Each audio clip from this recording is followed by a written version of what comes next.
SP sir, मुझे गिरफ्तार करके जेल में डाल दें। कॉलेज यूनिफॉर्म में आयशा थाने में दाखिल होकर जल्दी से बोली तो जहांजेब के माथे पर बल पड़े। दरअसल पापा मेरी शादी अपने दोस्त के बेटे से करवा रहे हैं और वो सालों बाद अमेरिका से आया है। पता नहीं कितनी गर्लफ्रेंड्स होंगी उसकी, कितनी शादियां कर चुका होगा, और मेरे मासूम बाबा उसको मेरे पल्ले बांध रहे हैं। मैं चोरी के इल्जाम में पकड़ी गई तो वो शादी से इनकार कर देगा। जहांजेब जो कज़न की चेयर पर बैठा था मुस्कुराता हुआ आयशा से बोला, तुम बेफिक्र रहो, पिछले माह जो 1 करोड़ की चोरी हुई है वो तुम्हारे मत्थे लगा देता हूँ। सारी उम्र जेल में रहना, कभी शादी नहीं करनी पड़ेगी। उसकी बात पर आयशा की आंखें हैरत से फटी थीं। नहीं, अब ऐसी भी बात नहीं है। आप बस कोई झूठ मूठ का केस बनाएं और मुझे अंदर करें और बात थोड़ी सी फैला दें ताकि मेरी शादी जिससे हो रही है वहाँ उस तक मेरी चोरी की बात पहुँच जाए। इसके बदले में मैं आपको अपने महीने की पूरी पॉकेट मनी दे दूंगी। मेरे पापा मुझे काफ़ी हैवी पॉकेट मनी देते हैं। वो कुछ इतराते हुए बोली थी, तुम्हें शादी से आखिर इतना मसला क्यों है? मुझे शादी से मसला नहीं है। किसी प्यारे से लड़के को देखकर शादी तो मैं फ़ौरन कर लूँ, बल्कि मुझे तो शादी का बहुत शौक है। बस मुझे मसला है उस अमेरिका से आए हुए लंगूर का। जहांजेब ने घूर कर उसे देखा था। क्या तुमने उस लंगूर को देखा है? मैंने देखा नहीं है, मगर अमेरिका में मेरे ख्याल में तो लंगूर ही रहते हैं। खूबसूरत लड़के सिर्फ पाकिस्तान में पाए जाते हैं। वो सीने पर हाथ बांधते हुए बोली थी और फिर वो जल्दी से कुर्सी सीधी करती उसके सामने बैठी थी। उसने अपना बैग टटोला था। देखें, इस वक्त मेरे बैग में सिर्फ ये चंद नोट ही हैं, आप ये रख लें।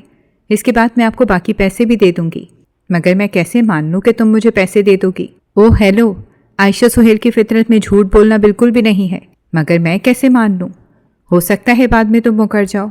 अरे नहीं, अगर मैं मुकर गई तो आप मुझे सचमुच चोरी के केस में डाल देना। पक्का वादा, मैं नहीं मुकरती और मैं झूठ नहीं बोलती, कहा ना। आयशा सुहेल की फितरत में झूठ बोलना बिल्कुल भी नहीं है, मगर तुम अपने बाबा और उस मंगेतर के सामने तो झूठ ही फैला रही हो ना। उसने उसे शर्म दिलाने की कोशिश की थी, मगर आयशा को बिल्कुल भी शर्म नहीं आई थी, जिस पर आयशा ने उसे घूरा था।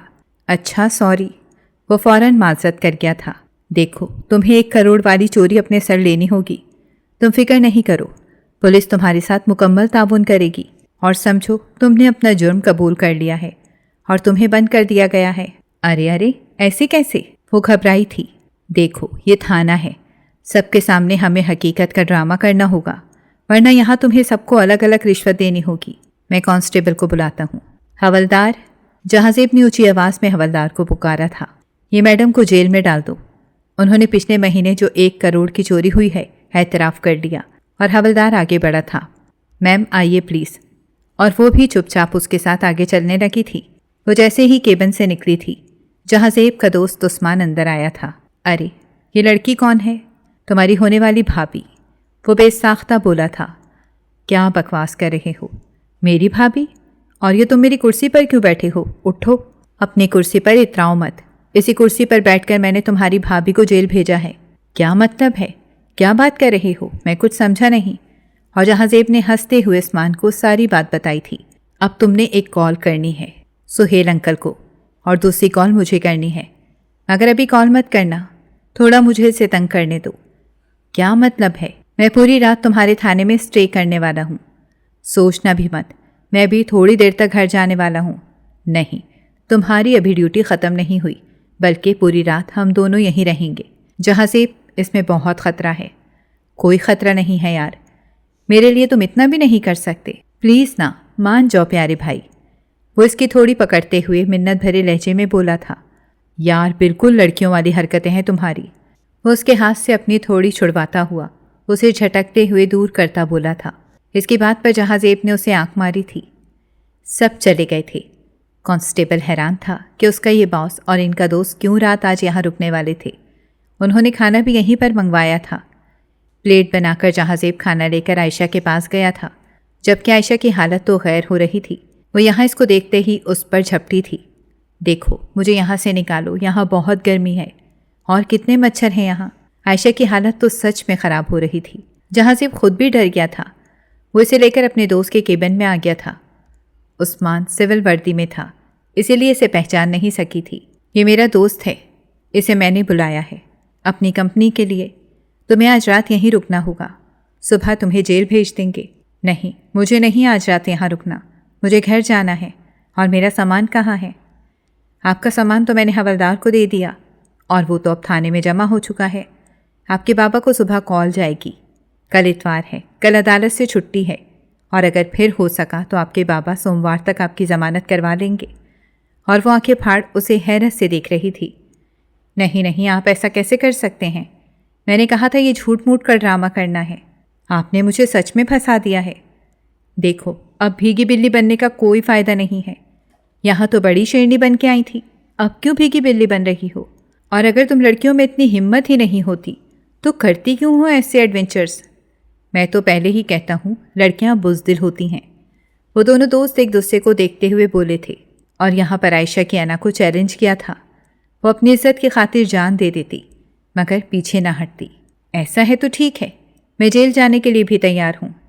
चलो ठीक है, पहले ये खाना ख़त्म करो। और आयशा को भूख तो बहुत लग रही थी, इसीलिए वो बेशर्मों की तरह ढीठ बनी उनका ही दिया हुआ खाना खाने लगी थी। वहाँ पर एक छोटा सा मैट्रेस था जिस पर उसे सोने के लिए बोल दिया था। मुझे बहुत डर लग रहा है, तुम्हें शर्म आनी चाहिए। जहाँज़ेब, तुमने बहुत बुरी हरकत की थी। मैंने आज तक अपने करियर में ये काम नहीं किया।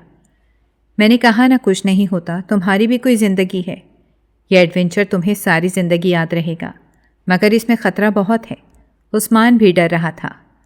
यार, पुलिस वाले होकर कैसे गीदड़ों की तरह डर रहे हो?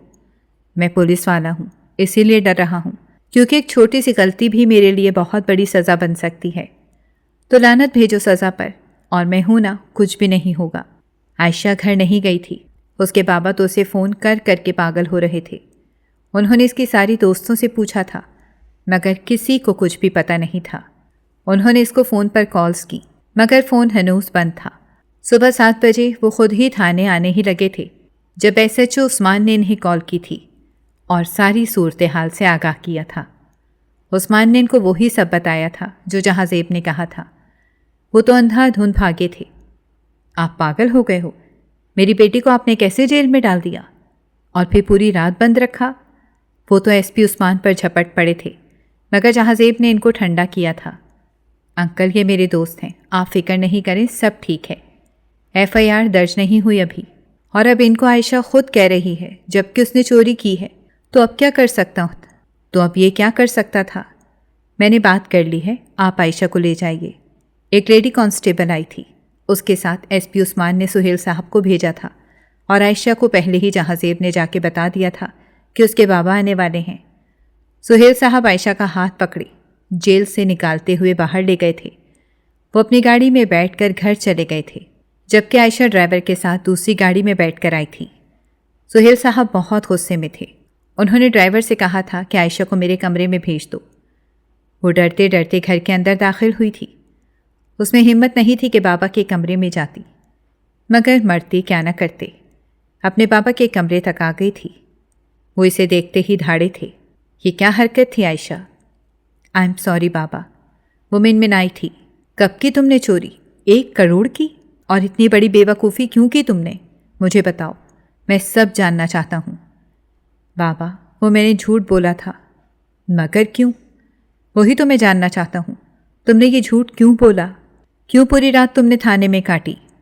ताकि आपके इस लाडले अमरीका पलट को इसकी खबर हो जाए और वो मुझसे शादी से इनकार कर दे। तो तुमने इसलिए ये सारा ड्रामा रचाया? वो हैरान थे। जी हाँ, मैंने इसीलिए ये ड्रामा रचाया है। तुम्हें पता है तुम्हें बचाने वाला भी वही है। वो गुस्से में बोले थे। क्या मतलब बाबा? वो मुझे कैसे बचाने वाला है? वो पुलिस वाला तुम्हें छोड़ ही नहीं रहा था, वो तो तुम्हें जेल भेज रहा था। मगर शुक्र अदा करो कि जहाँज़ेब ने जाकर तुम्हें बचा लिया। क्या वो भी वहाँ पर था बाबा? मुझसे पहले पहुँचा है वहाँ पर। अगर आज वो ना होता तो तुम भी मेरी इज्जत नीलाम करने का पूरी तरह सोच चुकी थी। ओह वाओ, इसका मतलब है इसे पता चल गया। वो एकदम ही खुश हुई थी। हाँ, उसे चल गया और उस टाइम से कितना शर्मिंदा हूँ मैं बता नहीं सकता। बहरहाल उसके सामने जैसे भी हो सका मैं जस्टिफाई कर लूँगा, मगर तुम शादी से इनकार नहीं कर सकती। शादी तुम्हें हर हाल में उसी से करनी होगी, ये मेरा आखिरी फ़ैसला है। हाँ, अगर तुम्हें मेरे फ़ैसले से इनकार है तो बता सकती हो।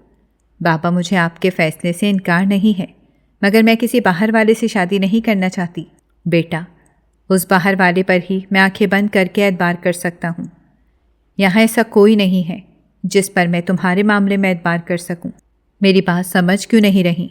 बाबा, कोई फ़ायदा ना हुआ फिर तो मेरे इतने बड़े ड्रामे रचाने का। चलिए ठीक है, वो जो इस महीने पॉकेट मनी देनी थी ना 5 लाख आपने, वो 10 लाख दे दें। 10 लाख क्यों? क्योंकि मैंने एसपी को बोला था कि मैं इसे अपनी इस महीने की पॉकेट मनी दे दूंगी। 5 लाख तो इस महीने की पॉकेट मनी, 5 लाख तो मुझे इसे देना होगा, तो 5 लाख मेरे महीने की पॉकेट मनी बन गए। 10 लाख, वो कहती चली गई थी, जबकि पीछे से सुहेल साहब मुस्कुरा कर रह गए थे। उनकी बेटी कितनी बड़ी ड्रामेबाज थी। वो इनको बता भी रही थी और उनको चीट भी कर रही थी। आयशा तो रिलैक्स हो गई थी। जो वो चाहती थी वो हो गया था। जिस तक वो खबर पहुंचाना चाहती थी उस तक खबर पहुंच चुकी थी। और अगर वो पुलिस स्टेशन आया था तो पुलिसमैन ने उसे सारी बात बता दी होगी। वो खुशी से उछली थी और कमरे में आते ही उसने बैग से अपना फ़ोन निकाला था। पूरी रात वो ठीक तरह से सो नहीं पाई थी। अभी वो बहुत थकी हुई थी, मगर फिर भी ये खुशखबरी अपनी दोस्त को देना चाहती थी। उसने अपनी दोस्त नायाब को फ़ोन करके कॉल की और सारी बात बताई थी। नायाब तो बहुत परेशान थी। जब उसने नायाब को सारी सूरत हाल से बताया तो नायाब हैरान ही रह गई थी। वो ऐसा कैसे कर सकती थी? तुम्हें शर्म नहीं आई इतनी बड़ी हरकत करते हुए? हम सारी रात तुम्हारे लिए कितने परेशान थे और तुम नए नए एडवेंचर करने चली थी। शर्म आनी चाहिए तुम्हें। तुम्हारी वजह से हम कितने परेशान थे। नायाब तो अच्छा खासा गुस्सा हो गई थी और उसने गुस्से में फ़ोन रख दिया था। ये बिल्कुल पागल है। वो कंधे उचकाते चली गई थी। फ्रेश होकर वो सोने के लिए लेट गई थी, क्योंकि पूरी रात तो वो थाने के बेआराम माहौल में सो भी नहीं सकी थी। वो शाम में जब सोकर उठी तो मुलाजमा ने उसके सर पर आकर बम फोड़ा था। छोटी बीबी तैयार हो जाइए, आपके ससुराल वाले आ रहे हैं। क्या? वो क्यों आ रहे हैं? वो चिल्लाई थी। बीबी जी, हो सकता है वो बात पक्की करके जाएं।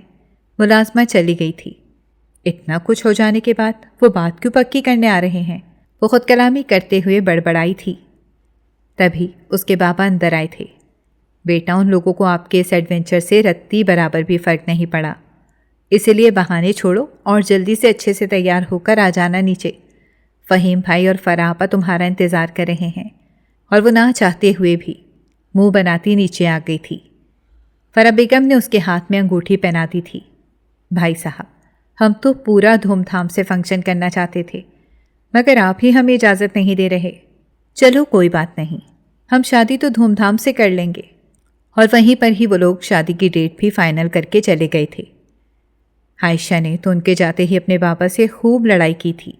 बाबा, मैंने इतना कुछ किया है ये शादी ना करने के लिए, आप फिर से वही कर रहे हैं। मेरे साथ ज्यादती कर रहे हैं आप। क्यों मेरे साथ जुल्म कर रहे हैं? अगर मेरी मामा होती ना तो वो मुझ पर इतना जुल्म कभी ना करती। आखिर में वो रोते हुए बाप को ब्लैकमेल करने लगी थी। तुम्हारे मगरमच्छ के आंसू मुझ पर बिल्कुल भी असरअंदाज नहीं होंगे, और तुम्हारी मामा होती तो तुम्हारी फेंटी भी खूब लगाती और तुम मुझे ये ताना नहीं दे सकती। शुक्र करो बाबा हैं, अगर मैं भी ना रहा तो क्या करोगी? आखिर में सुहेल साहब खुद ही इमोशनल हो गए थे। अल्लाह न करे आपको कुछ हो, आप ठीक हैं, मेरे पास हैं। मुझे अभी शादी नहीं करनी है। मेरी उम्र ही क्या है, और अभी तो मेरी पढ़ाई मुकम्मल नहीं हुई। आयशा, तुम्हें पता है मैं तुम्हारी शादी किन हालात में कर रहा हूँ। मुझे अपनी ज़िंदगी बहुत थोड़ी नज़र आ रही है। मैं तुम्हें जाने से पहले महफूज हाथों में सौंप कर जाना चाहता हूँ। मेरे बाद तुम्हारा क्या होगा? बाबा, मायूसी कुफ्र है और आप अपनी ज़िंदगी से मायूस हो रहे हैं। मैं अल्लाह से दिन रात आपकी सेहत के लिए दुआएं करती हूँ, और आपको पता है अल्लाह ताला हमेशा मेरी हर दुआ कबूल करते हैं। बस आप ही मेरी बात नहीं मान रहे। वो रूठेपन से बोली थी। अच्छा ठीक है, जैसे आपकी मर्ज़ी। वो बाबा को ज़्यादा टेंशन भी नहीं देना चाहती थी, मगर जहन में वो बहुत सारे मंसूबे बना रही थी। फ़राह आपा कह रही थी कि शादी की शॉपिंग वो तुम्हें साथ लेकर करेंगी, और बेटा मैं चाहता हूँ तुम जहाज़ेब से भी एक दफ़ा मिल लो। मुझे नहीं मिलना बाबा, वो इसके नाम से ही चिढ़ने लगी थी। मगर क्यों बेटा? शादी से पहले 1-2 दफ़ा मिलने में कोई मुज़ायका तो नहीं है। आप दोनों एक दूसरे को समझ जाएंगे। मुझे नहीं समझना किसी को कुछ भी। जब आप मुझे खुद से दूर कर रहे हैं तो फिर क्या फ़र्क पड़ता है? वो मुँह बनाते हुए ऊपर कमरे में चली गई थी, जबकि सुहेल साहब ठंडी आह भर कर रह गए थे। सुहेल अहमद साहब इस शहर के मारूफ और जाने माने बिजनेसमैन थे। उनकी बीवी अनीसा बेगम आयशा के बचपन में ही इंतकाल कर गई थीं। सुहेल साहब ने खुद ही आयशा की परवरिश की थी। उनके दोस्त, अहबाब और रिश्तेदारों ने बहुत इसरार किया था कि वो दूसरी शादी कर लें, मगर सुहेल साहब ने अपनी बेटी के मुस्तकबिल के लिए अपनी खुशियों को नज़रअंदाज कर दिया था। वो जानते थे कि कोई भी दूसरी औरत आयशा की मां नहीं बन सकती, बल्कि आयशा के लिए मुश्किलात ही पैदा करेगी। फ़हीम साहब और फ़रा बेगम का आयशा की परवरिश में सुहेल साहब के साथ बड़ा हाथ था। फ़हीम साहब सुहेल साहब के बचपन के दोस्त थे और वो एक ही कॉलोनी में रहते थे। उनके घर भी करीब ही थे। अनीसा के इंतकाल के बाद फ़रा ने आयशा को जैसे संभाला था। सुहेल साहब अपने दोस्त की फैमिली के बड़े मशहूर थे। उनका एक ही बेटा था, जहांज़ीब। वो आयशा से तकरीबन 7 साल बड़ा था और वो आयशा का इतना ज़्यादा ख्याल रखता था। उसे ये छोटी सी बेबी डॉल बहुत पसंद थी और वो हमेशा बज़िद रहता था कि मामा इस डॉल को हम अपने घर ले जाएं, और फ़रा बेगम हमेशा हंसकर टाल देती थीं। जहांज़ीब का ज़्यादा वक्त अब आयशा के घर ही गुजरता था, मगर आहिस्ता आहिस्ता उसका आना भी कम हो गया क्योंकि स्कूल की जिम्मेदारियां उस पर बढ़ गई थीं और वो अब सिर्फ वीकेंड पर ही आयशा से मिलने आता था। आयशा जो सबकी लाडली थी, उसे न जाने क्यों जहांज़ेब से अल्लाह वास्ते का बैर था। जहांज़ेब उस पर जान देता था, मगर आयशा उसकी हमेशा जान लेने के दर पे रहती थी। वो हमेशा ही बिला वजह जहांज़ेब को डांट पड़वा दिया करती थी। जहांज़ेब को खुद भी पता नहीं था कि वो ऐसा क्यों था, मगर आयशा की लगाई गई शिकायत का वो रत्ती बराबर भी बुरा नहीं मानता था। जहांज़ेब जब भी आयशा से मिलने आता, वो हमेशा उसके लिए अपना कीमती से कीमती खिलौना लेकर आता था। आयशा के पास जहांज़ेब के दिए गए खिलौनों का ढेर था। आयशा बड़ी हो रही थी तो अब उसने भी स्कूल जाना शुरू कर दिया था। मैट्रिक के बाद जहांज़ेब अमेरिका चला गया था क्योंकि पाकिस्तान के हालात भी कुछ ऐसे ही थे। आए दिन हर जगह बम ब्लास्ट होते रहते थे। फ़रा बेगम ने अपने बेटे को अपने भाइयों के पास अमेरिका भेज दिया था और आहिस्ता आहिस्ता हालात के पेश नज़र फ़हीम साहब ने अपना बिजनेस भी अमेरिका में शिफ्ट कर लिया था। वो अपने दोस्त सुहेल से मिलने आते रहते थे। फ़रा बेगम भी तो 2-3 दफ़ा पाकिस्तान का चक्कर लगा चुकी थी, मगर आयशा को उनमें अब ज़रा भी इंटरेस्ट नहीं था। वो फ़रा आंटी और फ़हीम अंकल की दिल से इज़्ज़त करती थी, मगर जब से उसे पता चला था कि उनके बेटे से इसके बाबा इसकी शादी करने वाले हैं, तो वो इनसे भी रूखे फीके अंदाज में ही मिलती थी। सुहेल साहब के दिल में अभी तक आयशा की शादी का कोई वहमो गुमान भी नहीं था, मगर वो अचानक ही बीमार रहने लगे थे। वो हार्ट पेशेंट थे और अब वो आयशा के मामले में बड़े फ़िक्रमंद थे। उनकी फ़िक्रमंदी के पेश नज़र ही फ़हीम साहब और फ़रा बेगम दोनों पाकिस्तान आ गए थे और फिर जहांज़ेब की भी तालीम मुकम्मल हो गई थी। वो भी पाकिस्तान आ गया था। शादी तो उसने आयशा से ही करनी थी। वो जिस दिन आए थे, आयशा कॉलेज चली गई थी और उस दिन वो जानबूझकर कॉलेज से लेट घर आई थी ताकि इस फैमिली से इसका सामना ना हो। और यूँ जहांज़ेब बरसों बाद जो आयशा को देखने की हसरत दिल में लेकर आया था, वो हसरत ही रह गई। आयशा भी शादी करना नहीं चाहती थी और सुहेल साहब अब ज़िद थे कि वो अब आयशा की शादी करके ही छोड़ेंगे। आयशा समझती थी बाहर जाकर रहने वाला हर लड़का ही बुरा होता है, जबकि सुहेल साहब कितनी ही दफ़ा अमेरिका जाकर जहांज़ेब से मिलकर आए थे। वो जहांज़ेब को अच्छी तरह जानते थे। उसका बचपन उनकी आंखों के सामने गुजरा था। जहांज़ेब एक अच्छा और नेक लड़का था। वो किसी भी तरह की खराफाती सरगर्मी में कभी मुलविस नहीं पाया गया था। उसका किरदार सुहेल साहब के सामने खुली किताब की तरह था। आयशा भी छोटी थी, वो इन बातों को नहीं समझ सकती थी।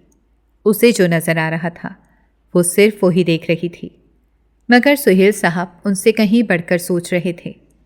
वो जानते थे जहांज़ेब के साथ आयशा हमेशा खुश रहेगी और फ़रा बेगम और फ़हीम साहब वैसे ही इससे बहुत प्यार करते थे, तो उनके घर आयशा को कोई मसला हो ही नहीं सकता था। मगर ना जाने क्यों आयशा के सर पर जैसे जनून सवार हो गया था इस शादी को हर हाल में रोकने का। आयशा तो जले पैर की बिल्ली बने पूरे घर में बेचैनी से टहल रही थी। उसको कुछ समझ नहीं आ रहा था।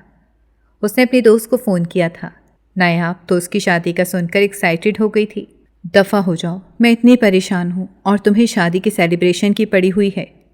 अरे भाड़ में जाओ तुम और भाड़ में जाए तुम्हारी परेशानी। मैं तो एक्साइटेड हूँ तुम्हारी शादी पर हल्ला गुल्ला करने के लिए। और गुस्से में आयशा ने फ़ोन रख दिया था। अब इसे कुछ भी सूझ नहीं रहा था। तभी उसके मोबाइल की बेल बजी थी। किसी अनजान नंबर से कॉल आ रही थी। उसने कोप से फ़ोन उठाया था। हाँ जी मिस आयशा, कैसी हैं आप? मेरे पैसे नहीं आए। दूसरी तरफ से कोई बड़ी बेतकल्लुफ़ी से बोला था। कौन बात कर रहा है? वो हैरान हुई थी। अरे, काम निकलते ही भूल गई। एसपी बात कर रहा हूँ। ओह एसपी सर, कैसे हैं आप? सॉरी, मैं भूल गई आपके पैसे देना। आप मुझे अपना अकाउंट नंबर सेंड करें, मैं आपको पैसे ट्रांसफ़र कर देती हूँ। मगर फिर अचानक ही आयशा को कुछ याद आया था। ओह हेलो मिस्टर, कौन से पैसे? कोई पैसे वैसे नहीं हैं। जिस काम के लिए मैंने इतना बड़ा ड्रामा रचाया है वो तो हुआ नहीं।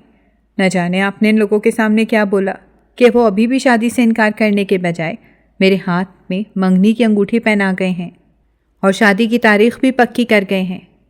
इतना कुछ करने के बावजूद मेरा काम तो हुआ नहीं, इसीलिए आपके कोई पैसे नहीं बनते। अरे भाई, ये तो गलत बात है, ऐसा नहीं करना चाहिए आपको। मैंने तो अपनी तरफ से पूरी कोशिश की। आपके मंगेतर को फ़ोन भी किया, वो भी वहाँ पर मौजूद था और वो ही इतना बेगैरत बना हुआ है तो मैं क्या करूँ? वो अपनी मुस्कुराहट रोकते बोला था। हाँ, ये बात ठीक है आपकी, बड़ा कोई ढीठ मिट्टी का बना हुआ है। तो फिर अब क्या किया जाए? दूसरी तरफ से एसपी की परेशानी में अच्छा खासा खुद भी परेशान था।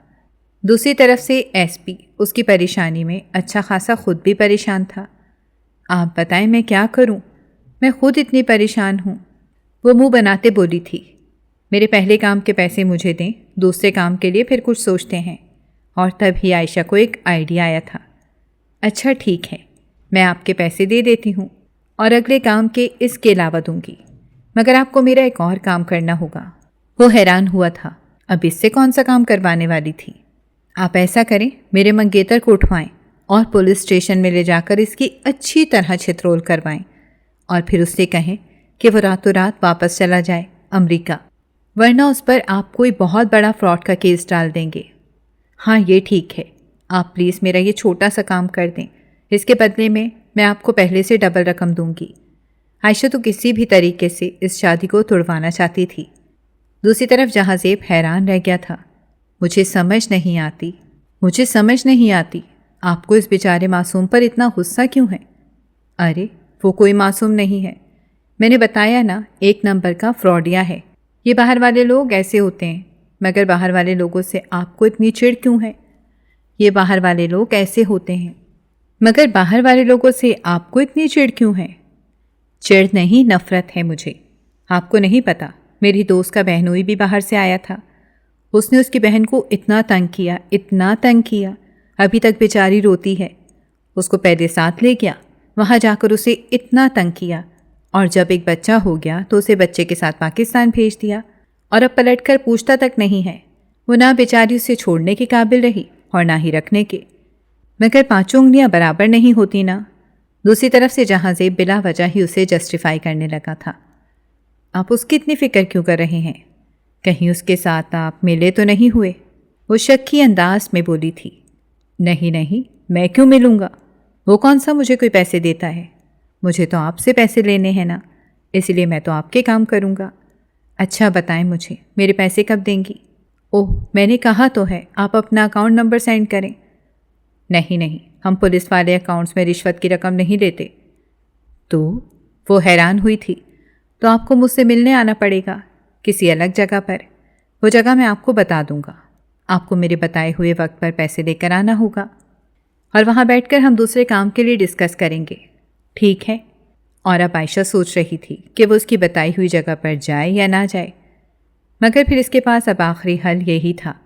तो उसने अपने पापा का एटीएम कार्ड लिया था, बैंक जाकर उसने कैश निकाला था और 5 लाख लेकर वो जहाज़ेब की बताई हुई जगह पर पहुंच गई थी। जहाज़ेब तो पहले से वहाँ पर मौजूद था। आयशा को देखकर उसने खड़े होकर उसका इस्तकबाल किया था। ये आपके पैसे हैं और अब आप मुझे बताएं, मेरा दूसरा काम कब करेंगे? दूसरा काम मैं बहुत जल्द कर दूंगा, मगर दूसरे काम के लिए आपको 10 लाख देना होगा। वो शरारत से बोला था। 10 लाख? इतनी जल्दी नहीं मैं दे सकती। 10 लाख? इतनी जल्दी नहीं मैं दे सकती, मगर पक्का वादा मैं दे दूंगी। वो जल्दी से बोली थी। देखिए, रिश्वत में उधार नहीं होता, इसीलिए आपको पैसे तो पहले देने पड़ेंगे। आपका काम तभी होगा जब आप पैसे देंगी। अरे ये भी तो दे दिए हैं ना, काम करने के बाद तो वो भी दे दूंगी। और मैंने कहा ना, आयशा सुहेल झूठ नहीं बोलती। वो अपने हाथ से अपने बालों को पीछे करती हुई एक अदा से बोली थी, और जहाँ ज़ेब के दिल पर उसकी अदाएं बिजली बनकर बरसी थीं। वो जल्दी से खुद को संभालता हुआ सीधा हुआ था। अच्छा ठीक है, आप ऐसा करें, 3 लाख आप मुझे एडवांस देंगी। दोबारा इसी जगह पर किसी भी दिन जब आपके पास पैसे हों आ जाइएगा। यहाँ बैठकर हम अपने नेक्स्ट काम के बारे में फिर डिटेल से बात कर लेंगे। पैसे लेने से पहले तो मैं कोई काम नहीं कर सकता। उफ़, आप पुलिस वाले इतने बड़े रिश्वतखोर होते हैं और ड्रामेबाज। देखिए मिस, आप हम पुलिस वालों पर कोई बात नहीं कर सकती। रिश्वत देने वाला और लेने वाला दोनों जहन्नुमी हैं। इस मामले में हम दोनों बराबर गुनाहगार हैं। और इसकी बात पर आयशा झेंप गई थी। हाँ, इतना बुरा काम कर रही हूँ, इतने बुरे तरीके से, मगर क्या करूँ, मजबूरी है। अब बाबा जो मेरी नहीं मान रहे। तभी वहाँ होटल में 2 लड़के आपस में लड़ पड़े थे और एक लड़के ने दूसरे के मुंह पर घूंसा दे मारा था। आयशा तो उस लड़के के मुंह से खून का फवारा देखकर चीखी थी। अरे आप जाएं, इनको बचाएं। वो उसको देखती चिल्लाई थी। अरे मैं कैसे जाऊं? जहाँ ज़ेब सटपटाया था। हद है, आप पुलिस वाले हैं, आपकी आंखों के सामने क्राइम हो रहा है, बजाय रोकने के आप तमाशा देख रहे हैं। जाएं, उस लड़की को बचाएं। वो लड़का इसे अंधाधुंध घूंसे मारे जा रहा था और जहाँ ज़ेब को अचानक याद आया था कि वो तो पुलिस वाला है, वो बाजू लपेटता उन दोनों लड़कों की तरफ बढ़ा था। तब होटल का स्टाफ भी आ गया था और उन्होंने बात रफा दफा करवा दी थी। जहाँ ज़ेब ने जैसे जाकर लड़कों को दबोचा था, आयशा उससे काफ़ी इम्प्रेस हुई थी। वो वापस उसकी तरफ मुड़ा था। अरे आप पुलिसमैन हैं, इस बदतमीज़ इंसान को जेल भेज देते। तुम पागल तो नहीं हो गई? मैं यहाँ सिविल यूनिफॉर्म में हूँ, इधर मैं अपने पुलिसमैन होने का रोब नहीं झाड़ सकता। और वैसे भी मैंने अपने कांस्टेबल को मैसेज कर दिया, वो सबको ले जाएंगे। चलो बैठो, खाना खाते हैं। जहाँ ज़ेब ने उसे अच्छा सा लंच करवाया था और उसके बाद वो वहाँ से निकल आए थे। जबकि गाड़ी में बैठकर जहाँ ज़ेब खुद ही खुद मुस्कुरा रहा था। उससे बड़ा दीवाना भी कोई होगा जो अपनी ही मंगेतर से अपनी ही खिलाफ रिश्वत ले रहा था। और रिश्वत किस काम की ले रहा था कि उसके मंगेतर को उससे यानी खुद को ही अगवा करवा के अपनी ही छितरोल करवानी थी। उसने अपने दोस्त उस्मान को फ़ोन करके अपना सारा ड्रामा बताया था और वो भी इस पर बहुत हंस रहा था। तुम बहुत बड़े ड्रामेबाज हो, इसे सच बता क्यों नहीं देते? हो सकता है जब तुम उसे बताओ कि तुम ही उसके मंगेतर हो तो वो अपना इरादा बदल ले। अच्छे खासे हैंडसम हो। अरे अगर उसे खूबसूरती अट्रैक्ट करती तो वो कब का इसके सामने आ चुका था। मगर तुम्हें पता है वो कैसी पागल दिमाग की लड़की है। वो हर बात अपने तरीके से समझती है। इसीलिए अभी जैसे चल रहा है चलने दो, बस तुम मुझे अगवा करने की तैयारी पकड़ो। और इस बात पर वो दोनों ही कहका लगाकर हंसे थे। सुहेल साहब बार बार आयशा को कह रहे थे कि वो अपने ससुराल वालों के साथ जाकर शॉपिंग कर ले, मगर आयशा अनाकानी से काम ले रही थी, क्योंकि वो तो जहाँ ज़ेब को पकड़वाने का प्लान बना रही थी। उसने शॉपिंग के नाम पर बाबा से ढेर सारी रकम ली थी और वहीं से 3 लाख निकलवा कर उसने जहाँ ज़ेब को फ़ोन किया था कि मेरे पास पैसों को बंदोबस्त हो गया है, अब हम मिल सकते हैं।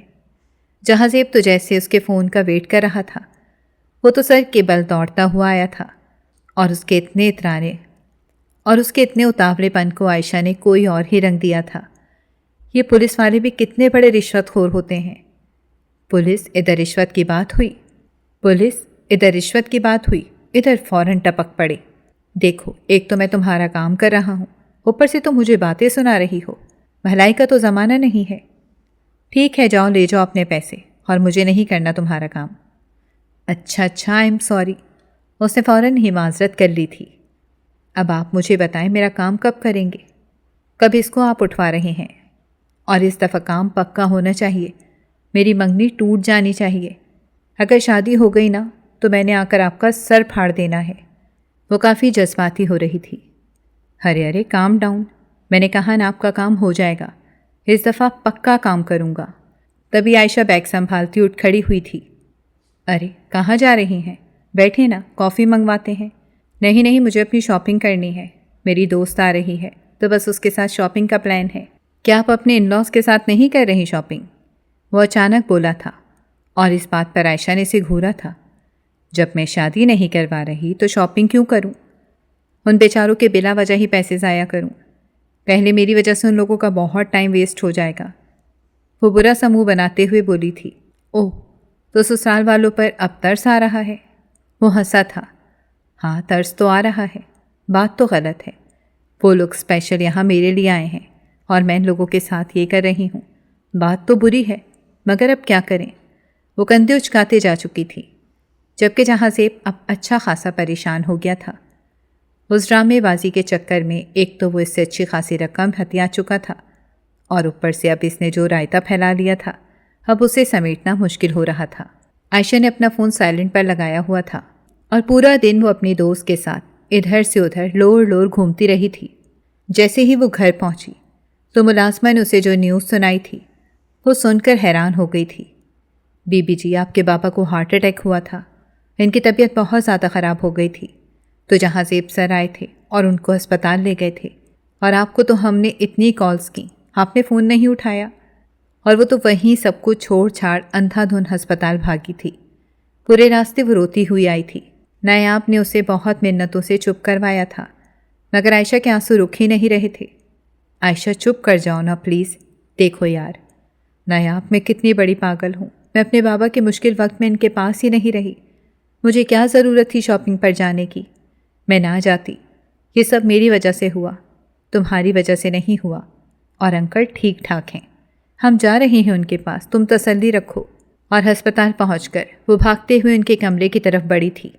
बाहर ही फरा बेगम और फ़हीम साहब उसे नज़र आए थे। अंकल, मेरे बाबा कैसे हैं? फ़हीम साहब को देखते ही वो फिर से रोने लगी थी। कुछ नहीं होता मेरा बच्चा, आपके बाबा बिल्कुल ठीक हैं, अभी वो सो रहे हैं और हम अभी बाहर निकले हैं। वो तो शुक्र है जहांज़ेब ने वक्त पर फ़ोन उठा लिया और वो अस्पताल वक्त पर पहुंच गए और अब वो बिल्कुल ठीक हैं। अब अपने बाबा के सामने बिल्कुल भी नहीं रोना, इनको टेंशन नहीं देनी, ठीक है? फ़हीम साहब ने आयशा को गले से लगाया था। आयशा जब तक अपने बाबा से नहीं मिली उसे सुकून का सांस नहीं आया था। आई एम सॉरी बाबा। अरे मेरा बच्चा क्यों रो रहा है? मैं तो बिल्कुल ठीक हूँ। मगर पापा, मुझे आपके पास होना चाहिए था। आपकी इतनी तबीयत ख़राब हुई और मैं कैसे फ़जूल कामों में लगी रही। फ़जूल कब? शॉपिंग भी तो ज़रूरी है ना। मैंने ही तो आपको भेजा था। और अपने बाप का हाथ पकड़े उनके पास बैठी हुई थी, जबकि फ़हीम साहब और फ़रा बेगम पास सोफ़े पर बैठे हुए थे। ओह बेटा, क्या हो गया है? आप में और जहांज़ेब में अब कोई फ़र्क थोड़ी ना है। जैसे ये आपके बाबा हैं, वैसे अब जहांज़ेब का भी फ़र्ज़ बनता है कि वो इनका ख्याल रखें। फ़रा बेगम सोफ़े से उठकर आयशा के पास आई थी और उसके सर पर प्यार देते हुए बोली थी, आप बिला वजह शर्मिंदा हो रही हैं। हाँ बेटा, आप बिला वजह छोटी सी बात पर परेशान हो रही हैं। आप अपने बाबा की सेहत के लिए दुआ करें। फ़रा बेगम के फ़ोन पर कोई कॉल आ गई थी और वो फ़ोन सुनने चली गई थी और फ़हीम साहब डॉक्टर से मिलने चले गए थे। देखो आयशा, तुम इन लोगों से बिला वजह ही बदगुमान हो। जहांज़ेब एक अच्छा लड़का है और फिर मेरी इस हालत को देखो। मेरी तबीयत इतनी सही होती या मेरा कोई और रिश्तेदार होता तो मैं कभी तुम्हारी यूँ इतनी छोटी सी उम्र में शादी न करता। मेरी ज़िंदगी का कोई भरोसा नहीं है, न जाने सांसें कब साथ छोड़ दें। मुझे पता है आयशा, तुम मुझसे नाराज़ हो, मगर बेटा मेरी मजबूरी है। प्लीज़ खुदा के लिए बाबा आप ऐसी बातें ना करें। मुझे शादी पर कोई एतराज़ नहीं है, मैं खुश हूँ। पहले जो एतराज़ थे वो भी ख़त्म हो गए हैं। तभी थोड़ी देर बाद वो लोग दोबारा अंदर आए थे। नायाब आयशा के लिए चाय लेने गई हुई थी और वो सबके लिए चाय लेकर कमरे में आई थी। आयशा बेटा, मुझे पता है आप बाबा के लिए बहुत परेशान हैं और आपके लिए एक अच्छी खबर ये है कि फ़हीम साहब ने और जहांज़ेब ने मिलकर यहाँ पाकिस्तान में भी अपना एक बिज़नेस स्टार्ट किया है और जहांज़ेब अपने पाकिस्तान वाले बिज़नेस को ही देखेगा। एक तो जहांज़ेब को पाकिस्तान में रहना अच्छा लगता है और उसे भी अपने बाबा की तरह पाकिस्तान से बहुत प्यार है, और दूसरी तरफ मुझे पता है कि आप अमेरिका जाकर रहना पसंद नहीं करेंगी। आप अपने बाबा के पास ही रहेंगी और हमें इस बात पर कोई एतराज़ नहीं है। जहांज़ेब की भी ख्वाहिश थी कि वो पाकिस्तान में रहे और जब आपसे शादी हो रही है तो अब तो उसे यहीं रहना पड़ेगा, क्योंकि हम सुहेल भाई को यूँ अकेला नहीं छोड़ सकते। और आयशा की जैसे बहुत बड़ी परेशानी हल हो गई थी और नायाब तो हैरत से इन लोगों को देख रही थी। अच्छा अंकल आंटी, अब आप लोग घर जाकर थोड़ा आराम कर लें, मैं और आयशा यहीं पर हैं। मेरे बाबा भी थोड़ी देर तक आ जाएंगे, तो तब तक आप दोनों जाकर आराम कर लें। नायाब ने इन लोगों को घर भेज दिया था। सुहेल साहब दवाइयों के ज़ेर असर सो गए थे, जबकि आयशा का हाथ पकड़े नायाब उसे बाहर ले आई थी। कमीनी लड़की, कितनी बुरी हो, अब तो तुम्हारा हर डाउट क्लियर हो जाना चाहिए ना। वो लोग पाकिस्तान में तुम्हारे लिए सेटल हो रहे हैं, अब वो और क्या करें। यार, दूध का धुला तो कोई नहीं होता, मगर आजकल इतना अच्छा भी कोई नहीं होता।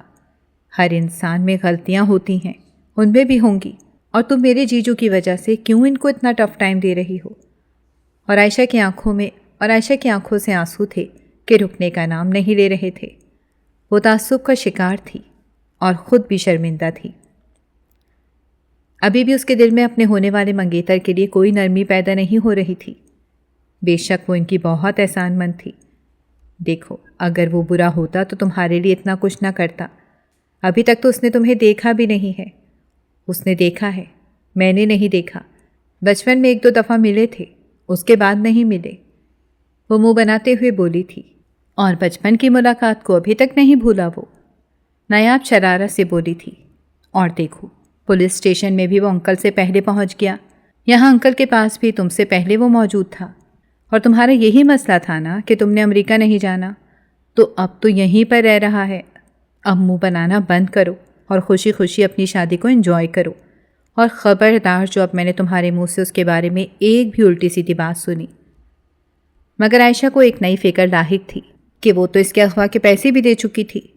छुप छुप कर 2-3 दफ़ा एसपी को फ़ोन किया था, मगर वो फ़ोन नहीं उठा रहा था। ओहो यार, क्या मुसीबत है। आयशा सुहेल इतने बड़े बड़े ब्लंडर कैसे कर सकती है। वो ख़ुद को कोसने लगी थी। 3 दिन बाद उसके बाबा को घर शिफ्ट कर दिया गया था। बीच बीच में उसके ससुराल वाले वहाँ आकर उससे मिलते रहे थे। फरा बेगम के साथ जाकर आयशा ने अपनी शादी की ढेरों शॉपिंग की थी। जहाँ ज़ेब शादी की शॉपिंग में नहीं आया था, वो कुछ मसरूफ़ था। असल में उसने जो नया बिज़नेस स्टार्ट किया था, वो इन्हीं चीज़ों में मसरूफ़ था। उस दिन वो निकाह का जोड़ा लेने गई थी, मगर उसे कुछ भी पसंद नहीं आ रहा था। तभी अचानक कहीं से वो आन धमका था, तो अगवा वाले पैसों से निकाह का जोड़ा ख़रीदा जा रहा है। और आयशा ने सटपटाते हुए उसे देखा था। फरा बेगम वॉशरूम गई थी। आप क्यों आए हैं? जाएं यहाँ से प्लीज़। अच्छा, जा रहा हूँ, वैसे ये जोड़ा ज़्यादा अच्छा है। वो एक लहंगे की तरफ इशारा करता निकल गया था, और इसके जाने के बाद वो हैरानी से उस जोड़े को देख रही थी। उसे भी यही कुछ ठीक लगा था, और अब उसने यही ले लिया था। जहाँ ज़ेब अभी तक उसके सामने नहीं आ रहा था। आता भी कैसे? सामने आने से पहले वो इसको खुद हकीकत बताना चाहता था। इसके लिए उसने नायाब की मदद ली थी। नायाब से पहले भी वो राब्ते में था, और नायाब उसके बारे में जानती भी थी। नायाब का ही आइडिया था कि माइयों से पहले निकाह रख लें, और तब सारी बात क्लियर कर देंगे। और फिर शादी से 5 दिन पहले उन्होंने इन दोनों के निकाह का फंक्शन रखा था। निकाह घर पर ही रखा गया था, और दुल्हा दुल्हन के फ़ोटोशूट के लिए नायाब और जहाज़ेब के दोस्त उस्मान ने मिलकर इनके घर की छत पर इंतज़ाम किया था। निकाह के बाद इन दोनों का ब्राइडल शूट वहीं पर होना था। जहाज़ेब अब जिद कर रहा था कि वो आयशा से अकेले में निकाह से पहले मिलना चाहता है, मगर नायाब और उस्मान ने मना कर दिया था कि बस निकाह के बाद ही मिलना। निकाह हो गया था, आयशा भी कमरे में ही थी। उनका पहले फ़ोटोशूट होना था, इसके बाद उसे बाहर ले जाकर स्टेज पर बिठाना था। निकाह के बाद खाना शुरू हो गया था, जबकि दूल्हा बेचैन था, और उसकी बेचैनी नायाब ने ख़त्म कर दी थी। नायाब उसे आयशा के कमरे में छोड़कर चली गई थी। निकाह के बाद आयशा काफ़ी बेचैन सी लग रही थी। तभी उसके मोबाइल की बेल बजी थी, और एसपी की कॉल आ रही थी। ये नंबर देखकर वो शॉक्ड हुई थी। अब ये कौन सा नया कट्टा खोलने वाला है? उसने कॉल रिसीव करके फ़ोन कान से लगाया था। हेलो, कैसी हैं आप मिसेस आयशा जहाज़ेब? क्या आप मुझे बताना पसंद करेंगी आपके शौहर का अगवा करना है या नहीं? दरवाज़ा बंद किया था, और आयशा हैरत से उसे देख रही थी। वो मैंने पूछना था कि क्या मैं आपके शौहर को अगवा कर लूँ? वो फ़ोन कान से लगाए बोला था, क्योंकि आयशा कभी उसे देखती तो कभी अपने फ़ोन को। ये आप हैं? जी हाँ, ये मैं हूँ। एसपी उस्मान? नहीं, एसपी उस्मान का दोस्त जहाज़ेब। वो लब दबाते हुए बोला था। इतना बड़ा धोखा? आयशा को चंद लम्हे लगे थे बात समझने में, और फिर वो गुस्से से इसकी तरफ बढ़ी थी, जिस पर जहाँज़ेब फ़ौरन दोनों हाथों से अपने कान पकड़ गया था। आप कितने बड़े फ्रॉड हैं, आपने मेरे साथ धोखा किया है। मैंने कोई धोखा नहीं किया, तुमने खुद ही मुझे एसपी समझ लिया था, और फिर जब तुमने कहा कि मंगेतर से शादी नहीं करना चाहती तो मैं सारी बात समझ गया था, और मुझे लगा बजाय इसके कि ये लड़की किसी असली पुलिस वाले तक पहुंच जाए, मैं खुद ही बात को संभाल लूँ, वरना तुमने तो मेरी छितरौल करवाने में कोई कसर नहीं छोड़ी थी। और इस बात पर वो शर्म से चेहरा झुका गई थी। मैंने तो तुम्हें देखते ही पहचान लिया था, मगर मुझे बहुत दुख हुआ। तुमने पहचानना तो दूर की बात, मुझसे कितनी बदगुमान थी। मानता हूँ बाहर जाकर लोग बदल जाते हैं, मगर ये हकीकत है। मैं यहाँ से तुम्हारी शबीह साथ लेकर गया था और उसी के सहारे इतने साल गुजारे हैं। पहले दिन से तय था कि तुम मेरी हो। और आयशा ने हैरत से सर उठाकर उसे देखा था। हाँ, बाबा ने तुम्हारे पैदा होते ही तुम्हें मेरे लिए मांग लिया था, बस तुम्हें इस बात से बेखबर रखा था सबने। आई एम सॉरी, क्या तुम मुझे माफ़ कर सकती हो? वो इसके दोनों हाथ थामे बोला था। जिस पर आयशा ने उसे घूरा था वो अचानक ही परेशान हुआ था, और फिर आयशा ने मुस्कुराते हुए सर झुका लिया था, और जहाँज़ेब की जैसे जान में जान आई थी। आओ, उसने इसे अपने साथ लगा लिया था। शुक्रिया जानम, वो उसके माथे पर लब रखता हुआ बोला था। फिर अचानक ही उसे कुछ याद आया था। अच्छा, वो रिश्वत वाले पैसों का क्या करना है? वो अचानक बोला तो वो इससे दूर हुई थी। ओह हाँ, याद आया, मेरे पैसे वापस करें जल्दी से। वो कदरे गुस्से से बोली थी। तुम चेक करो, मैं तुम्हारे अकाउंट में जमा कर चुका हूँ। अंकल से तुम्हारा अकाउंट नंबर लिया था। अच्छा किया जो कर दिए, वरना अब सच में आपको मैं पकड़वा देती। वो शरारत से बोली थी, जिस पर वो दोनों ही बेसाख्ता हंसे थे। हर कहानी सिर्फ मोहब्बत की मंजिल तक पहुँचने का नाम नहीं होती, बल्कि अपने रवैयों, सोच और फैसलों का आईना भी होती है। आयशा की ज़िद, जल्दबाजी और सुनी सुनाई बातों पर यकीन करना ये सिखाता है कि तासुब और बदगुमानी अक्सर हमें हकीकत से दूर ले जाते हैं, जबकि जहाँज़ेब का सब्र, बर्दाश्त, खुलूस और जिम्मेदारी ये साबित करते हैं कि अच्छा किरदार खुद अपनी पहचान बन जाता है। उसे साबित करने के लिए शोर मचाने की ज़रूरत नहीं पड़ती। सुहेल साहब की मोहब्बत और फ़िक्र हर उस वालिद के जज्बात की अक्कासी करती है जो अपनी औलाद के मुस्तकबिल को महफूज देखना चाहता है, अगरचे कभी उनके फ़ैसले औलाद को सख्त महसूस हों। इस कहानी का सबसे खूबसूरत सबक यही है कि इंसान को किसी के बारे में सिर्फ ज़ाहिरी हालात, मुल्क, पेशे या सुनी सुनाई बातों की बुनियाद पर राय कायम नहीं करनी चाहिए, क्योंकि असल पहचान किरदार, इखलाक और अमल से होती है। रिश्ते एतमाद, एहतराम, सच्चाई और एक दूसरे को समझने की ख्वाहिश से मजबूत होते हैं, जबकि ज़िद, गलत फहमियाँ और बेसोचे समझे फ़ैसले सिर्फ फासले पैदा करते हैं। दुआ है कि अल्लाह ताला हर दिल को हुस्न ज़न, हर रिश्ते को एतमाद और हर घर को मोहब्बत, सुकून और बरकत से आबाद रखे। और आपको ये कहानी कैसी लगी? पढ़कर अपनी राय का इजहार कीजिएगा और चैनल को सब्सक्राइब कर लें। शुक्रिया।